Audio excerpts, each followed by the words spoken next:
لا حول ولا قوة الا باللہ العلی العظیم۔ اعوذ باللہ من الشیطان الرجیم۔ بسم اللہ الرحمن الرحیم۔ رب اشرح لی صدری ویسر لی امری واحلل عقدۃ من لسانی یفقہوا قولی۔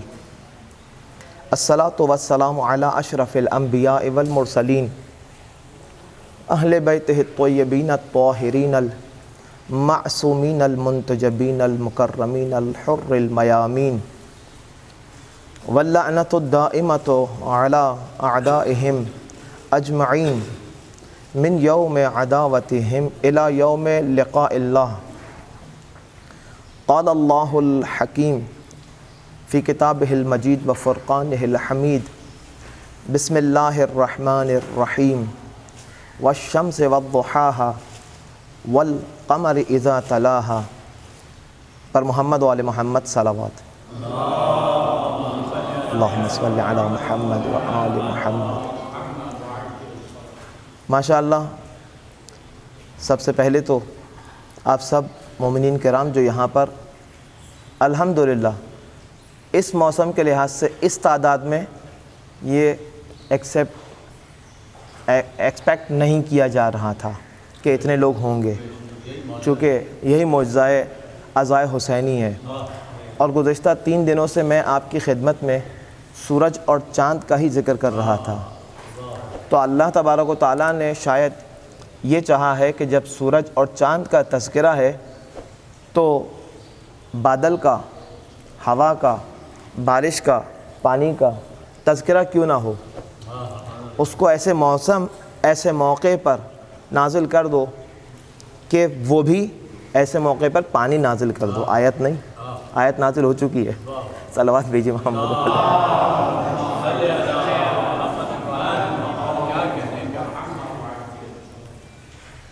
کہ اس مناسبت سے کہ سورج بہت مناسبت رکھتا ہے بادل اور بارش کے ساتھ، کہ اگر بادل اور بارش ہیں تو سورج نہیں ہوگا، اور اگر سورج، وہ شاذ و نادر موارد کے علاوہ کی بات کر رہا ہوں، شاذ و نادر ہی موارد ایسے ہوتے ہیں کہ ہم نے دیکھا کہ سورج بھی تھا اور بارش بھی ہو رہی تھی، وہ والی باتیں نہیں کر رہے۔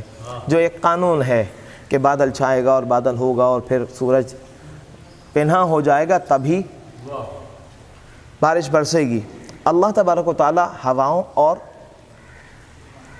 بادلوں کے بارے میں کیا ارشاد فرما رہا ہے؟ سورہ روم کی آیت نمبر 48 میں ارشاد ہوا، اللہ الذی، یوں پڑھا جائے گا، اللہ الذی یرسل الریاح فتصیر سحابا۔ اللہ اپنی حکمت اور اپنی حکومت کو ان ہواؤں کے ذریعے، ان بادلوں کے ذریعے ہمیں پہچانوا رہا ہے۔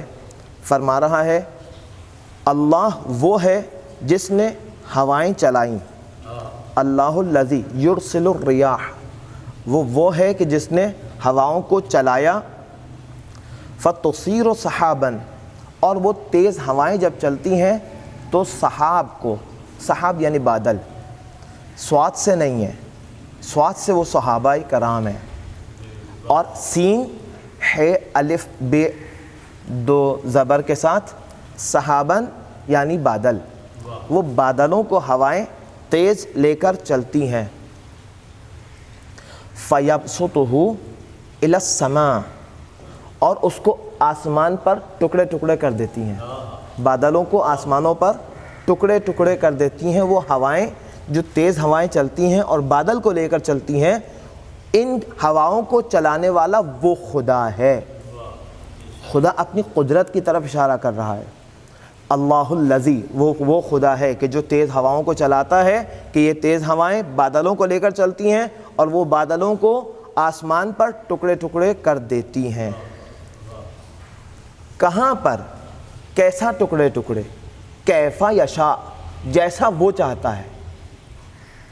ان آسمانوں پر بادلوں کو ٹکڑے ٹکڑے جو ہوائیں کر رہی ہیں، کیفا یشاء، جیسا خدا چاہتا ہے ویسے ٹکڑے ٹکڑے ان کو وہ کرتی ہے ہوائیں۔ اللہ اکبر۔ اس ہوا کے تیز چلنے میں بھی اللہ کا ارادہ شامل ہے، کیفا یشاء، اور ان بادلوں کا ٹکڑے ٹکڑے ہو کر آسمانوں پر تقسیم ہو جانا بھی خدا کی مرضی کے عین مطابق۔ جہاں پر ایک قطرہ پانی خدا کی مرضی کے بغیر نہ ٹپکے، جہاں پر ایک درخت کا ایک پتا کائنات کا، ہم اور آپ عام طور پر جو نماز قفیلہ کے اندر پڑھا کرتے ہیں وَمَا تَسْقُطُ مِن وَرَقَةٍ إِلَّا يَعْلَمُهَا، اور نہیں ٹوٹتا۔ کاش ہم عادت کر لیں جو عبادت بھی خدا کی بارگاہ میں انجام دے رہے ہیں اپنی لینگویج سے ہٹ کر، یعنی عربی میں، اس عربی کے ایک ایک جملے کو خدا کی بارگاہ میں صحیح سے سمجھ کر انجام دینے کی کوشش کریں، سمجھیں پہلے، پھر اس جملے کو اگر ادا کریں تو اس عبادت کا مزہ، ذائقہ، لطف، لذت کچھ اور ہو جائے گی۔ خداوند تبارک و تعالیٰ جیسے اس آیت کے اندر ارشاد فرما رہا ہے وَمَا، اور نہیں، تسقط، ٹوٹتا، ورقتن، من ورقتن، پتوں میں سے کوئی پتا۔ کائنات کے درخت کتنے ہیں، ٹہنیاں کتنی ہیں، شجر بے حساب، ان شجروں میں سے ان کی ٹہنیاں بے حساب، ٹہنیوں میں سے ہر ایک ٹہنی پر پتے بے حساب، ان پتوں میں سے کوئی ایک پتا بھی کائنات کے پتوں میں سے، کسی ایک علاقے یا دیہات کی بات نہیں ہو رہی، کائنات کے درختوں کے پتوں میں سے کوئی ایک پتا بھی نہیں ٹوٹ کر گرتا الا یعلمھا، مگر یہ کہ اس پتے کے ٹوٹنے کا بھی علم اس خدا کو ہوتا ہے۔ پتے کیا چیز ہیں، درخت کیا چیز ہیں، اشرف المخلوقات میں سے نہیں ہے۔ اشرف المخلوقات ہم انسان ہیں، جو غیر اشرف مخلوق سے اتنا باخبر ہو تو کیا ہم اور آپ کے گھر میں اس وقت ایبسنٹ اور یہاں پر پریزنٹ ہونے سے بے خبر ہوگا؟ کیا یہاں پر پریزنٹ ہونے سے بے خبر ہوگا کہ ہم ابھی وہاں پر ایبسنٹ ہیں، یہاں پر پریزنٹ ہیں جہاں پر مولا حسین کا نام لیا جا رہا ہے، جس مولا حسین کی شہادت کی وجہ سے یہ دین اسلام، یہ قرآن باقی اصلی شکل میں باقی ہے۔ خداوند تبارک و تعالیٰ نے اس کی حفاظت کی ذمہ داری ضرور لی ہے۔ ہاں، اِنَّا نَحْنُ نَزَّلْنَا الذِّکْرَ، ہم نے اس قرآن کو نازل کیا ہے، وَإِنَّا لَهُ لَحَافِظُونَ، اور ہم ہی اس کی حفاظت کرنے والے ہیں، ٹھیک، لیکن اس کی حفاظت کیسے کریں گے؟ اپنے نمائندوں کے ذریعے سے، اپنے خاص بندوں کے ذریعے سے، اور پھر امام حسین علیہ السلام وہ ہیں کہ جو اس قرآن کے تمام تر معانی اور مفاہیم کو اصلی حالت میں اس کائنات میں باقی رکھنے کے لیے اپنا خون عطا کر رہے ہیں کربلا میں۔ عرض کروں وَتُصِيرُ صَحَابًا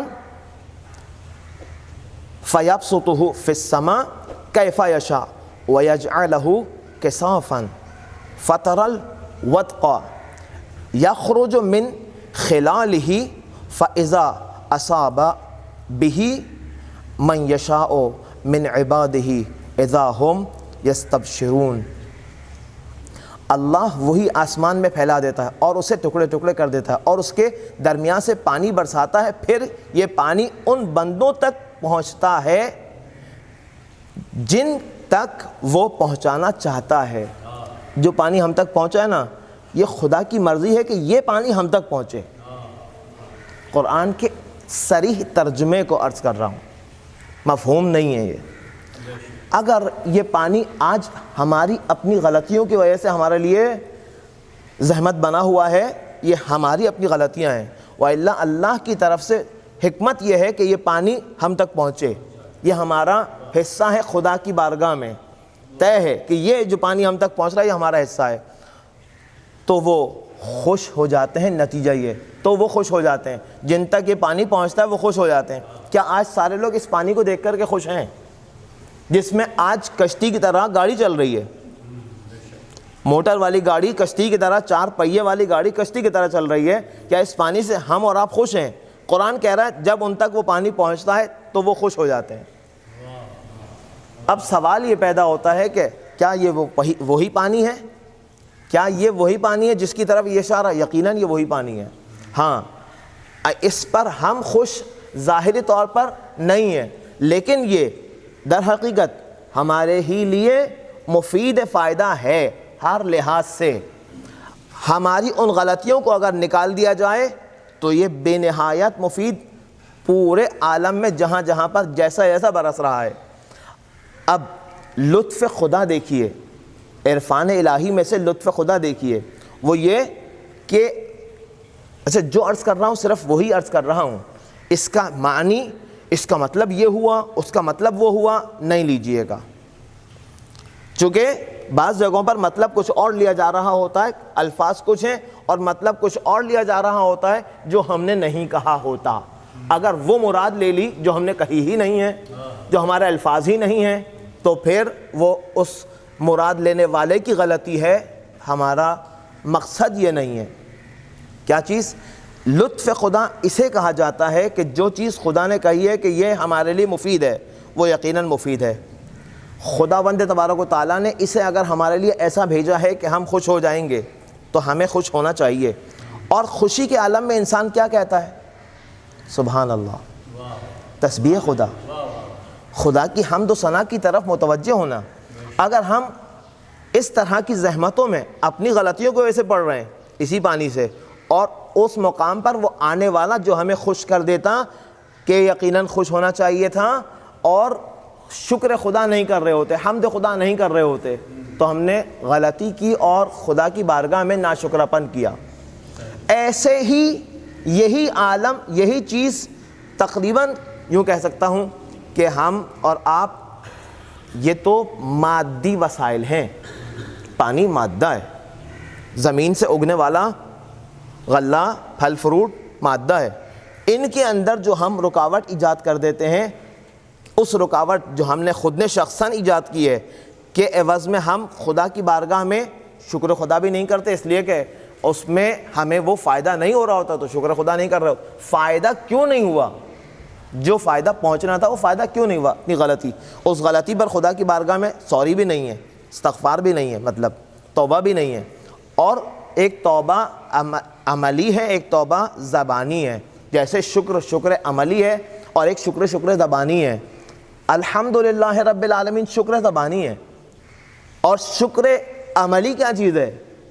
جو چیز جس چیز کے لیے خلق کی گئی ہے اس چیز کو اسی مقصد میں استعمال کرنا۔ یہ لطف الہی ہے کہ ہم اگر آنکھ کو، اسی مقصد پر رہوں زیادہ بہتر ہے، اگر ہم اپنی آنکھ کو خدا کی طرف سے جو کہ عطا ہے، رنگ اور دوسری چیزیں، اندھیرا روشنی کو دیکھنے کے لیے، پہچاننے کے لیے، شخص کو پہچاننے کے لیے، چیز کو پہچاننے کے لیے خلق کی گئی ہے، اور ہم اگر اس سے استفادہ سو کر رہے ہوں تو یہ استفادہ ناسزا ہے، غلط استفادہ ہے آنکھ کا۔ اور خدا کی بارگاہ میں ہم یہ جملے کہتے رہیں، الحمدللہ کہ تو نے ہمیں بینا رکھا، زبانی شکر ہے، عملی ناشکراپن۔ اور خدا کو زیادہ پیارا شکر وہ لگتا ہے جو عملی ہو، وَإِلَّا ہم صبح سے لے کر شام تک 10 تسبیح، الشکر للہ شکر للہ شکر للہ، ایک ہے شکر الحمدللہ، یہ ہے واحد شکر، سنگل شکر، اور ایک ہے الشکر للہ، الف لام کے ساتھ لفظ شکر اگر آ جائے تو وہ تمام نعمتوں کے عوض میں خدا کی بارگاہ میں ایک ورڈ میں ہم شکر ادا کر رہے ہوتے ہیں، الشکر للہ، یعنی جامع شکر یہ ہے۔ لیکن اگر ہم اس جامع شکر کے موارد کو دیکھیں تو ہم گن نہیں سکتے، لیکن اگر ہم کہتے ہیں شکرن للہ، تو وہ شکرن للہ جس میں الف لام نہیں ہے، جو استغراق نہیں کر رہا، جو دوسرے تمام شکروں کو اپنے اندر سمو نہیں رہا، وہ سنگل شکر ہے۔ وہ سنگل شکر خدا کی بارگاہ میں کسی ایک چیز کے عوض میں ہے۔ مثال دے رہا ہوں، شکر ہے خدا کا کہ خدا نے ہمیں پیدا کیا، شکر ہے خدا کا کہ خدا نے ہمیں رزق دیا، شکر ہے خدا کا کہ خدا نے ہمیں، یہ شکر ہے شکر ہے شکر ہے ایک لفظ۔ لیکن اگر آ جائے الشکر للہ، اس میں یہ سارے شکر جن میں الگ الگ شامل کرنا تھا، کہنا تھا، وہ سب شکر شامل ہو جاتے ہیں۔ اسی لیے خداوند تبارک و تعالیٰ نے ہم سے حمدللہ نہیں کہا کہ کہا ہے الحمد، خدا کی حمد ہے تمام طرح کی حمد، خدا کی حمد، خدا کی تعریف ہے تمام طرح کی تعریف۔ جس چیپٹر میں بھی کوئی کرامت یا کوئی عطا خدا یا کوئی صفت خدا نظر آئے، اس صفت میں جب ہم کہیں گے حمد ہے خدا کی، تو یہ ہم نے بہت ساری چیزوں کو کاٹ دیا۔ الحمد یعنی کائنات کے اندر جو کچھ نظر آ رہا ہے خدا کی صفات میں سے، ان سب پر خدا کی تعریف ہے۔ خدا کی تعریف بے مقدار یعنی لامحدود۔ آئیے ہم دیکھیں، ہم نے ان مادی چیزوں کا تو شکر خدا کی بارگاہ میں کیا ہے۔ آئیے اپنے موضوع پر، ولایت و ہدایت۔ ہم نے ہدایت بھی حاصل کی، ہمارے سامنے ہے کہ ہم نے ہدایت حاصل کی۔ وہ کون سی ہدایت حاصل کی ہے کہ آج ہم اس بات کو سینہ ٹھوک کر کہنے کو تیار ہیں کہ ہم ان کے ماننے والے ہیں کہ جن کے پاس خدا نے سب سے زیادہ حکمت اور علم دے کر بھیجا۔ ہم ان کے ماننے والے ہیں کہ جن میں سے ایک بھی غیر معصوم نہیں ہے۔ ہم ان کے ماننے 14 کے 14 معصوم، وہ کہ جو خدا کی نافرمانی سے دور ہیں، وہ کہ جو شیطان کی فرما برداری سے دور ہیں، نافرمانی خدا سے دور ہیں، خود شیطان کی فرما برداری سے دور ہیں۔ اگر ہم ان کے ماننے والے ہیں، یہ ہمارا کمال نہیں ہے، یہ اس کی عطا ہے، یہ اس کی عطا ہے، جس میں ہم نے کچھ بھی اپنی طرف سے ایجاد کرنے میں، اپنے آپ کو اس گھر میں پیدا کرنے میں ہمارا کوئی کردار نہیں ہے۔ عطا خدا ہے کہ خدا نے ہمیں ان والدین کے یہاں اس دنیا میں ولادت عطا فرمائی کہ جو اہل بیت اطہار علیہ السلام کی محبت سے سرشار قلوب ہیں، دل ہیں۔ اہل بیت اطہار علیہ السلام بھی نعمتیں ہیں خدا کی طرف سے، خدا کی طرف سے وہ نعمت ہیں کہ جو عظیم ترین نعمت وہ ہیں۔ اگر ہم نے ان سے بھی استفادہ نہ کیا، جس پر ہم ان کی نعمت رکھنے والے قلوب کے گھر کے اندر پیدا ہونے کی خدا کی بارگاہ میں شکر تو ادا کر رہے ہیں، لیکن یہ شکر زبانی ہوا، شکر عملی ہے۔ ولایت اہل بیت اطہار ہمارے والدین کے دلوں کے اندر وہ کیا ہوگا کہ ہم بھی بہترین مومن بن کر دکھائیں۔ یہ مقصد ہے کہنے کا کہ ہم بھی بہترین مومن بن کر اگر دکھا دیں تو پھر شکر عملی بن جائے گا۔ یہ اگر شکر عملی کو دیکھنا ہے تو وہ وہی ہوگا کہ جس میں پھر ہم جب اس دنیا سے رخصت ہو رہے ہوں گے، اس وقت ہمارے سامنے جو آئے گا وہ ہوگا جس کا پہلے سے وعدہ کیا ہوا ہے مولا کائنات۔ جب اس دنیا سے رخصت ہو رہے ہوں گے، اس وقت جب وہ سامنے آئیں گے، وہ اپنے احکامات کو ہم سے پوچھیں گے۔ جو میں چاہ رہا تھا مولا کائنات، تم 60 سال گزار کر آئے ہو، تم نے ہم جیسی نعمت عظمائے ولایت اہل بیت اطہار کا دعویٰ بھی کیا، اور تم پر یہ عنایت خدا بھی تھی کہ تم اس گھر میں پیدا ہوئے۔ یہ تمہارے اختیار میں نہیں تھا، اور تم پر عطا تھی، عنایت تھی۔ جو تمہارے اختیار میں تھا، وہاں سے سوال جواب کی کاپی کھلے گی، اور وہ کیا ہے؟ وہ ہے کہ تم ہمارے پیٹرن کے مطابق اپنی زندگی گزار کر آئے ہو، یا ہمارے دشمنوں کے پیٹرن کے مطابق اپنی زندگی گزار کر آئے ہو۔ اپنے گھروں کے اندر، محافل کے اندر، اپنی خوشیوں کے اندر، اپنے غموں کے اندر، اپنے گھر کے ایونٹس کے اندر، یا مختلف دوسری جگہوں پر، مولا کائنات نے ہم سے ہمارے واجبات کے بارے میں اور ہم پر موجود حکم لاگو جو خدا کی طرف سے ہو رہا ہے، حکم حرمت کے بارے میں ہم سے پوچھنا ہے۔ اگر ہم ان دونوں چیزوں کے پاسدار ہیں تو ہم بہترین مولا کے چاہنے والوں میں سے ہیں، مولا کے چاہنے والوں میں سے ہیں، اور مولا کے فداکاروں میں سے ہیں۔ اپنے اوپر سخت وقت آ جائے، لیکن اے مولا آپ کے احکامات کو اپنی زندگی میں اپنے گھر سے پامال ہونے نہیں دوں گا۔ اے مولا آپ کے احکامات کو پامال ہونے نہیں دوں گا، اور جہاں آپ نے اگر منع کیا ہے کہ یہ نہیں ہونا چاہیے تو اسے ہونے نہیں دوں گا۔ یہ شجاعت،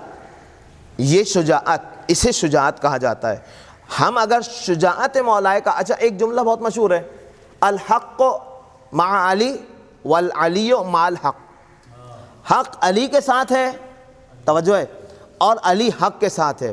اور پھر ایک اور جملہ، القرآن مع علی والعلی مع القرآن، ٹھیک ہے، اور نحنو مع علی، اور ہم علی کے ساتھ ہیں۔ دعویٰ ہے نا یہی، ہم علی کے چاہنے والوں میں سے، ہم علی کے ساتھ ہیں۔ یہاں پر دوسرا جملہ آ رہا ہے مقابل والا، کیا مقابل والا جملہ آ جائے گا؟ الحق مع علی والعلی مع الحق، حق علی کے ساتھ ہے، علی حق کے ساتھ ہے۔ القرآن مع علی، علی مع القرآن، دو جملے آ رہے ہیں نا۔ تیسرا جملہ نحن مع علی، ہم علی کے ساتھ ہیں، ہم اپنے اینڈ سے تو علی کے ساتھ ہیں۔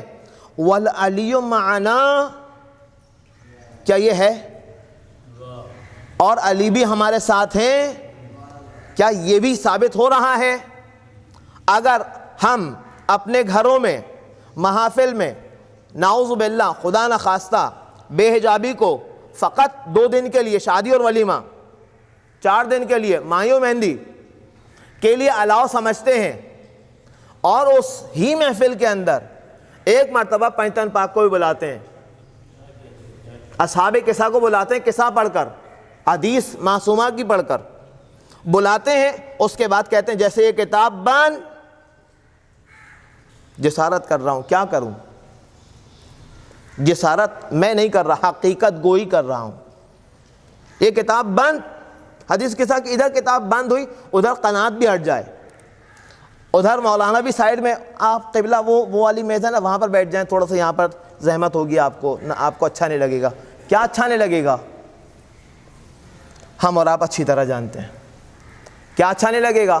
جب مولانا کو اس عام سا انسان جو آپ جیسا ہے، آپ ہم جیسے، ہم آپ جیسے، امامہ ابا قبا تو ادھر آ کر پہنی ہے، وَإِلَّا ہم آپ اور آپ ہم جیسے، فقط 4 جملے ہم نے اگر سیکھ لیے تو وہ ہم یہاں پر آ کر سنا رہے ہیں، سبق سنا رہے ہیں بزرگان کو، آپ ہی لوگوں سے سیکھا ہوا، آپ ہی لوگوں کو سنا رہے ہیں۔ لیکن کیا چیز ہے؟ غیر معصوم، غیر امام، غیر نبی اگر اس قابل نہیں ہے کہ وہ آپ کی محفل میں بیٹھے، تو معصوم کیا بیٹھ جائے گا آپ کی محفل میں؟ کیا معصوم آپ کی محفل میں بیٹھ جائے گا؟ ہمارے آپ کی محفلوں میں بیٹھ جائے گا، جہاں پر ہماری بیٹیاں، ہماری بیویاں، ہماری مائیں، ہماری بہنیں نامحرموں کے ساتھ اس حلیے میں، کہ جس حلیے میں فقط اپنے شوہر اور بھائی کے سامنے ہونی چاہیے۔ اگر یہ چیز ہے ہمارے اندر، اب آئیے نحن مع علی والعلی معنا، یہ ثابت ہوگا، اور علی بھی ہمارے ساتھ ہے۔ یقیناً ہم اپنے آپ کو اس مقام پر تو پائیں، پہلے دیکھیں علی قرآن کے ساتھ، قرآن علی کے ساتھ، حق علی کے ساتھ، علی حق کے ساتھ۔ حق کیا چیز ہے؟ حق ہے کیا چیز؟ کیا ایک وجود ہے الگ سے؟ وجود باطنی ہے، معنوی ہے، مادی ہے؟ حق، لفظ حق ہے، قاف حق، کیا چیز ہے جس کے ساتھ علی ہے؟ اس کا نام کیا ہے؟ حق ہے۔ اس کا وجود کیا ہے؟ وجود مادی ہے، وجود روحانی ہے، یا ایک مفہوم ہے؟ توجہات کا طالب ہوں۔ حق کیا چیز ہے کہ جس کے ساتھ علی ہے، اور وہ علی کیا ہے کہ جو علی کے ساتھ ہے؟ وہ حق کیا چیز ہے جو علی کے ساتھ ہے، اور وہ علی کیا چیز ہے جو حق کے ساتھ ہے؟ علی تو ہمیں سمجھ میں آ رہا ہے، علی ابن ابی طالب، ابو الحسن، حسنین کریمین کے والد، رسول اللہ کے داماد، ابو طالب کے بیٹے، ہاں عبداللہ کے بھتیجے۔ آئیے ادھر دیکھیں حق کو، حق کی بایو ڈیٹا کیا ہے؟ وہ کیا چیز ہے جس کو ہم کہتے ہیں حق کے ساتھ علی ہے؟ ہم ان مجلسوں سے اگر ہم یہ بھی نہ سیکھیں تو پھر ہم ہمیشہ حق کے ساتھ اور علی حق کے ساتھ ہے، لیکن نہ جانے کہ وہ کون سا والا حق ہے، جب تک حق کو پہچانیں گے نہیں۔ ہر غلط کام باطل ہے، اور اس غلط کام کے مقابل میں جو بھی صحیح کام ہے وہ حق ہے۔ ہر غلط کام باطل ہے۔ تعرف الاشیاء باضدادها، چیزوں کو پہچانو ان کے مخالف سے، چیزوں کو پہچانو ان کے مخالف سے۔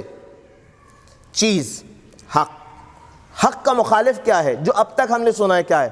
حق و باطل۔ ہاں علی حق کے ساتھ ہے، یعنی علی باطل کے ساتھ نہیں ہے۔ اب آئیے، گھروں کے اندر میوزک کا چلنا باطل ہے یا حق ہے؟ گھروں کے اندر سے بے حجاب خواتین کا محفلوں میں شریک ہونا حق ہے یا باطل ہے؟ اب خود بخود یہ نتیجہ آ رہا ہے کہ علی بھی ہمارے ساتھ ہے یا نہیں. وہ جو میں نے 3 جملے جوڑے تھے نا, 2 جملے ادھر, 2 جملے ادھر, 2 جملے ادھر, ان دو شروع کے سینٹنسز میں تو نظر آ رہا تھا کہ جو ماضی سے ہے, قرآن علی کے ساتھ ہے, علی قرآن کے ساتھ ہے, حق علی کے ساتھ ہے, علی حق کے ساتھ ہے, ہم علی کے ساتھ ہیں, یہ تو معلوم ہے. کیوں؟ اس لیے کہ ہمارا دعویٰ ہے. علی بھی ہمارے ساتھ ہے یا نہیں ہے؟ ابھی تو ہم نے پہلے کہا ہے علی حق کے ساتھ ہے. ابھی ہم نے کہا گھر سے خاتون کا بے حجاب نکلنا باطل ہے, اور اگر ہم اس پر راضی ہیں تو ہم باطل پر ہیں, اور علی باطل کے ساتھ نہیں ہے. اگر علی باطل کے ساتھ نہیں ہے تو ہم علی کے ساتھ ہونے کا تو دعویٰ کر رہے ہیں, علی ہمارے ساتھ ہے یا نہیں ہے؟ ون سائیڈڈ ہو گیا, دعویٰ ون سائیڈڈ ہو گیا. اب فیصلہ ہمیں خود کرنا. ہم نعرے حیدری تو لگا رہے ہیں یا علی سب کچھ, لیکن علی کو اپنے ساتھ پہلے ثابت تو کرنا ہوگا. منطقی ہے یا نہیں ہے؟ لاجیکل ہے یا نہیں ہے؟ یہ 2 اور 2, 2 اور 2, ادھر 1 اور 0, 1 اور 0. اب یہ ورسز چل رہا تھا, اگر مقابل میں تھا, لیکن یہ ایکول چل رہا تھا. وہاں ایکول تھا, دونوں ایک ساتھ تھے, یہ دونوں ایک ساتھ تھے. یہاں پر ورسز ہو گیا تیسرے میں. ہم اپنے وجود کو اگر دیکھیں تو ہم علی ورسز ہیں, علی کے مقابل میں, نعوذ باللہ. دعوے میں علی کے ساتھ ہیں, اور کیا علی ہمارے دعوے کے ساتھ ہم سے ہوگا ساتھ, یا یہ کہ علی اپنی اچھا برفرض, غور سے سنیے گا, برفرض یہ کہ مولانا صاحب کچھ زیادہ ہی ایگریسو ہو گئے. اب یہ یہاں وہاں سے لے کے چلتا ہوں جیسے آپ کے ذہنوں کے اندر آ رہا ہے. کیا چیز؟ مولانا صاحب کچھ زیادہ ایگریسو ہو گئے. ہم نے 40 سال, ہم نے 50 سال, ہم نے 70 سال, 80 سال گزار لیے ہیں, ابھی تک علی ہمارے ساتھ تھے, ہم علی کے ساتھ تھے. ایسے ہی بتا رہے ہیں کہ علی ہمارے ساتھ نہیں. چلو ٹھیک ہے, آپ کو راضی کر لیتا ہوں. آپ علی کے ساتھ ہیں اور علی آپ کے ساتھ ہے. پھر شروع کے 2 جملے غلط ہو جائیں گے. کیوں؟ اس لیے کہ ہم علی کے ساتھ ہیں اور اپنے غلط فعل کے ساتھ, اپنے گھروں کی بے حجابی کے ساتھ, اپنی گاڑیوں میں میوزک کے ساتھ, اپنے گھروں کی محافل کی بے حجابی کے ساتھ علی کے ساتھ ہم ہیں, اور علی بھی ہمارے ساتھ ہے. ہمارا وعدہ ہے, ہمارا دعویٰ ہے. تو دعوے کے ساتھ ان 2 دعووں کو جو ماضی میں ثابت تھے اور ہیں, در حقیقت عند اللہ ہیں, لیکن ہمارے نزدیک اب ثابت نہیں ہے. کیوں؟ نعوذ باللہ, علی تو باطل کے ساتھ ہو گیا, تو اب حق کے ساتھ نہیں ہے. علی قرآن کے ساتھ, پھر ایٹ اے ٹائم علی ہمارے ساتھ بھی ہو, حق کے ساتھ بھی ہو, ایٹ اے ٹائم علی ہمارے ساتھ بھی ہو, قرآن کے ساتھ بھی ہو, پاسبل نہیں ہے, پاسبل نہیں ہے. پھر وہی والی بات آ جائے گی, بلکہ علی کو چھوڑ دیں, پھر آ جائیں اپنے اوپر. ہم ایٹ اے ٹائم علی کے ساتھ بھی ہیں, باطل کے ساتھ بھی ہیں. علی تو اپنی جگہ پر ثابت ہے, علی حق کے ساتھ ہے, علی قرآن کے ساتھ ہے. ہم علی کے ساتھ بھی ہیں اور ہم باطل کے ساتھ بھی ہیں. ماننا پڑے گا, یہ جو ماننا پڑے گا, بس اس ماننے کے ساتھ سمجھ میں آ جائے گا کہ جملہ جو ہم لوگ کہتے ہیں یا لیتنی, اے کاش, یا لیتنی لو کننا معکم فافوز معکم, اے کاش ہم آپ کے ساتھ ہوتے تو میدان کربلا میں آپ کے ساتھ فائز ہو جاتے شہادت پر. فافوزا, تو پھر ہم فائز ہو جاتے. معکم, جہاں آپ فائز ہوئے, جہاں آپ پہنچ گئے درجے شہادت پر. کربلا کے شہداء کی شہادت کا رتبہ اتنا کم ہے, نعوذ باللہ, کہ کربلا کے شہداء کے ساتھ ہونے کا ہم اپنے ان افعال کے ساتھ یہ دعویٰ کریں کہ حق پر بھی ہیں ہم اور باطل کو بھی پسند کرتے ہیں, اور آپ کے ساتھ بھی ہوتے اگر وہاں پر ہوتے سن 61 ہجری میں عاشور میں. اگر ایسا ہے تو پھر ہم نے کربلا شناسی سیکھی ہی نہیں ہے, کربلا کو ہم نے پہچانا ہی نہیں ہے. پھر ہم نے کربلا کے بارے میں امیجن یہ کیا ہوا ہے کہ نعوذ باللہ, نعوذ باللہ, نعوذ باللہ, نستجیر باللہ, حسین کے ساتھ ہر طرح کے لوگ تھے. لیکن نہیں, حسین کا وہ جملہ نظر آتا ہے, حسین ابن علی فرماتے ہیں مجھے جیسے اصحاب ملے ویسے کسی کو نہیں ملے. جب حسین کو ایسے اصحاب ملے جیسے کسی کو بھی نہیں ملے, تو خود بخود سمجھ میں آئے گا کہ ہم ان جیسے نہیں ہیں, ہم کربلا میں نہیں تھے, ہم ان جیسے نہیں ہیں. بس ہمیں سمجھنا ہوگا کہ ہم کس مقام اطاعت ولایت خدا پر ہیں اور اطاعت ولایت معصومین پر ہیں, اطاعت ولایت رسول خدا پر ہیں. صلوات بھیجیے محمد والے محمد پر.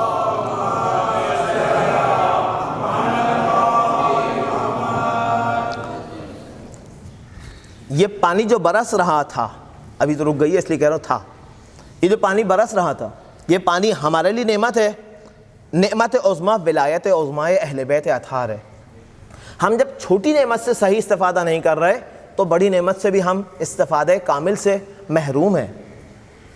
اس نے جہاں چاہا اس پانی کو برسایا، یہ پانی ان کے لیے مضر ثابت ہو گیا۔ اس نے جس دل میں چاہا ولایت علی ابن ابی طالب ڈال دی، لیکن اس سے استفادہ کون کر رہا ہے؟ وہ ولایت ہمارے دلوں میں ہے جس کی وجہ سے ہم شکر خدا کریں ایک مقام، لیکن اس شکر خدا کے مقابل میں شکر واقعی بھی تو ہو۔ یہ شکر زبانی ہے، شکر عملی کیا چیز ہے؟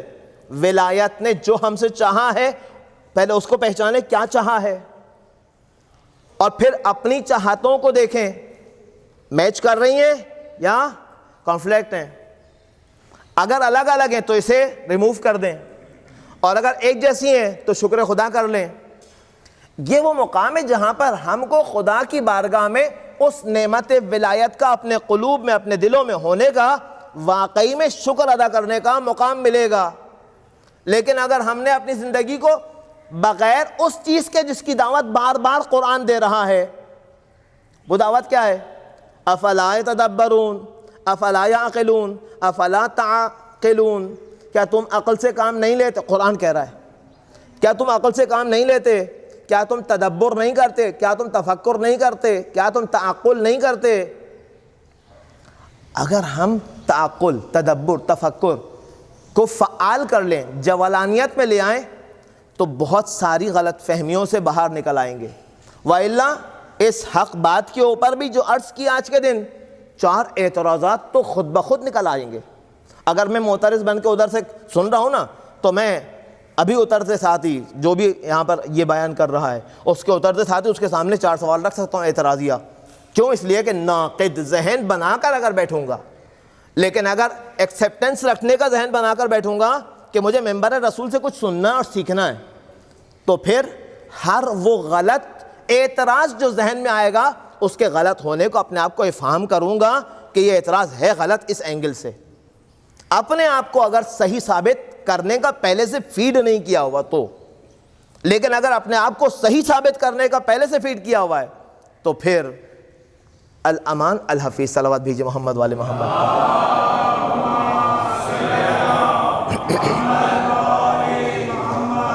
حسین ابن علی اپنا تمام دارائی لے کر، اپنا تمام خانوادہ اور اپنے تمام ملکیت لے کر کربلا میں موجود ہیں، اپنے تمام اہل خانہ کے ساتھ۔ اہل خانہ سے بڑھ کر اور کیا ملکیت ہوگی؟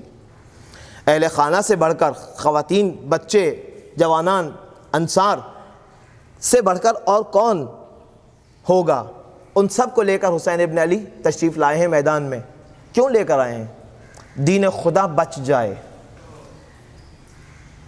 لطلب اصلاح امت جدی۔ حسین ابن علی اپنے قیام کے اس ہدف کو بار بار مختلف جگہوں پر بیان کر رہے ہیں۔ میں اپنی طاقت دکھانے نہیں جا رہا ہوں، میں اپنی شجاعت دکھانے نہیں جا رہا ہوں، میں اپنے نانا کے دین کی بقا کے خاطر اور اپنی نانا کی امت میں اصلاح کے خاطر خروج کر رہا ہوں۔ ہم ان کے نانا کے امتی، ہمارے درمیان کچھ تو غلطیاں ہیں، خامیاں ہیں، ہر دور میں خامیاں تھیں اور ہیں۔ اس میں سے جہاں جہاں اصلاح امت رسول ہم کرتے چلے جائیں گے، ہم اس زمانے میں ناصران حسین میں سے شمار ہوتے چلے جائیں گے۔ کیوں؟ اس لیے کہ ہدف حسینی کو ایک قدم آگے بڑھایا ہے۔ ہدف حسینی یہ تھا کہ لطلب اصلاح امت جدی، اصلاح وہاں پر کی جاتی جہاں پر کوئی خامی ہو۔ اگر اصلاح کے لیے کوئی مقام مل رہا ہے ہمیں اپنی زندگی میں اور اس سے ہم اپنی آنکھ بند کر لیں تو اس سے در حقیقت یہ نظر آئے گا، ہم اپنے آپ کو اب میدان کربلا میں دیکھیں 61 ہجری کے، کہ اے مولا ہمارے گھروں میں ہے تو یہ خامی، لیکن میں معذرت چاہ رہا ہوں آپ سے کہ میں یہ اقدام نہیں کر سکتا، لیکن ایک مرتبہ نہیں، اے مولا آپ نے اتنی زیادہ جفاکاری کی ہے، میں صرف 2 جملے بول کر اپنے گھر کے اندر آپ کا ساتھ دے سکتا ہوں، نہیں دے رہا ہوں، دوں گا، اور آپ کے ساتھ شمار ہونا چاہتا ہوں شہادت پر۔ یقین کیجئے اگر امام حسین علیہ السلام کے ہدف کو دیکھیں اور اپنے علاقے، اپنے شہر، اپنے مسجدوں، اپنے امام بارگاہوں، اپنے گھروں اور اپنے معاشروں کے اندر ایجاد شدہ ان خرافات کو دیکھیں، تو پھر ان خرافات کو برطرف کرنا یہ طلب اصلاح امت جد حسین ہے۔ حسین کے جد کے امت کے اندر اصلاح ہے۔ اگر اس اصلاح کے لیے آج کوئی اقدام کرتا ہے تو یہ جملہ بولے بغیر وہ شہدائے کربلا کے ساتھ محشور ہوگا۔ یا لیتنی، اسے پھر کہنے کی ضرورت نہیں ہے، حسین خود کہیں گے ہاں تم ہمارے ساتھ ہو، تم نے میرے مقصد کو سن 61 ہجری کے میرے اس مقصد کو جو میں بار بار بیان کر رہا تھا، تم نے اس 1442 میں اس ہدف کو 2 قدم آگے بڑھایا ہے، اپنے گھروں میں حجاب کو رائج کیا ہے، اپنے چہروں پر داڑھی کو لے کر آ گئے ہو، اپنی نمازوں کو پرفیکٹ کر لیا ہے۔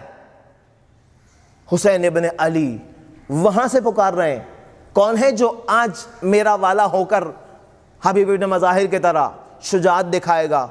وہ حبیب ابن مظاہر جو دشمنوں کے مقابل میں اس طرح سے جایا کرتا تھا کہ جب حسین ابن علی کا یہ شجاع جنگ لڑ کر شہید ہوا ہے، اور حبیب کے سرحانے جب مولا امام حسین علیہ السلام پہنچے ہیں تو مولا نے وہی جملہ ارشاد فرمایا ہے جس جملے کو جناب حضرت علی اصغر کی شہادت کے وقت مولا حسین نے ارشاد فرمایا تھا، اے خدایا میں اس مشکل کو بھی تحمل کر رہا ہوں فقط اس لیے کہ میں دیکھ رہا ہوں کہ تو دیکھ رہا ہے، میں جانتا ہوں کہ تو دیکھ رہا ہے، میں جانتا ہوں، میں حسین جانتا ہوں کہ تو دیکھ رہا ہے کہ علی اصغر پر کیا ظلم ہوا، میں اسے تحمل کر رہا ہوں صرف اس لیے کہ تو دیکھ رہا ہے، کافی ہے میرے لیے، مجھ حسین کے لیے اور حسین ابن علی کے لیے یہ کافی ہے کہ حبیب ابن مظاہر شہید ہوئے ہیں، ان کی تکلیف حسین ابن علی کے لیے عظیم تکلیف ہے، بابا کے اصحاب میں سے ہیں، رسول اللہ کے ساتھیوں میں سے حبیب، ان کے انصار میں، اور وہ حبیب جب شہید ہوئے، اے خدایا میں ان کی شہادت کے اس تکلیف کو بھی تحمل کر رہا ہوں صرف اس لیے کہ میں جانتا ہوں کہ تو دیکھ رہا ہے، میرے لیے یہی کافی ہے۔